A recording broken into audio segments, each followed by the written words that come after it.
Meron tayo rito mga idol, 5,000 series na reel at itong ating medium heavy na rod na may casting weight na 15 to 50 grams at ang line rating ay 1.5 to 2.5 PE. At ang line na naka-load dito sa ating reel ay 2.5 PE. At ngayong araw ay gagawa tayo ng setup na may anti-bite at gagamitan natin ito ng leader wire. At meron tayo ritong dalawang klase ng wire leader. Ito ay yung titanium. Kahit balukturin mo to, ayan, ay ayos pa rin siya, straight pa rin pagka nag-iiwas siya yung buhol.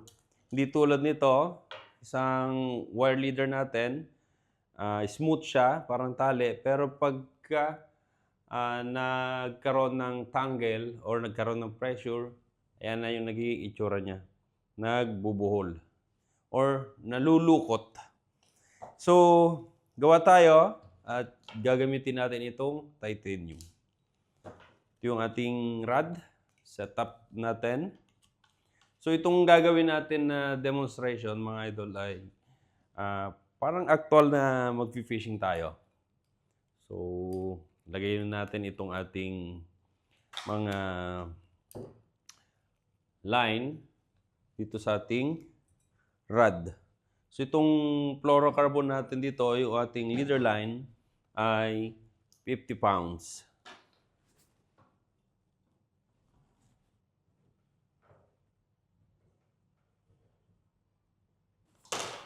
So, pagkatapos natin may ilagay yung line, lock na natin yung bail. At mag-umpisa na tayo. So, ito yung ating leader line. At dito sa ating leader line at sa main line ay ito yung ating FG net. So, dahil yung ating leader line ay sobrang haba, ay babawasan na natin to. Ayan.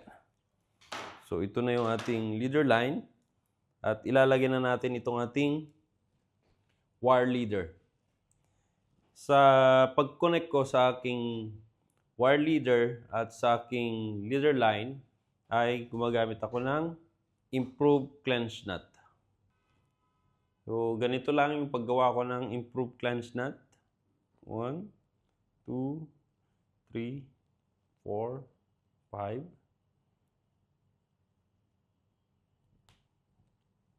At ilulusot ko lang yun dito sa loop at ibabalik natin. Kakagating ko lang yung mga idol at hahatakin ko yung nut. Yan. So, yan na yung ating improved clench nut. Secured lang natin para hindi magka-aberya.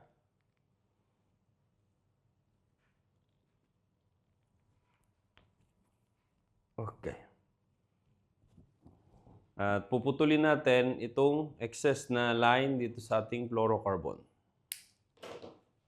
So, meron na tayong leader line na fluorocarbon at ito na yung wire leader or yung tinatawag nating anti-bite sa ating kingfish or sa mga barakuda or sa mga iba pang isda na masyadong matatalim ang kanilang ngipin. Meron din tayo rito stick bait na walk like a dog. At lalagyan lang natin itong ating snap. So, ayan. Dito sa wire leader, mga idol, meron tayo dyan swivel at ito naman yung snap. So, ayan mga idol. Ito na yung setup natin para sa kingfish or barakuda or yung natawag nating setup na may anti-bite. So, hindi naman na mapuputol ng barakuda itong ating wire leader. Yan. So, yun lang mga idol. Ang ating konting demonstration para dito sa ating setup na may anti-bite or anti-barracuda or anti-kingfish na setup. Thank you so much and God bless!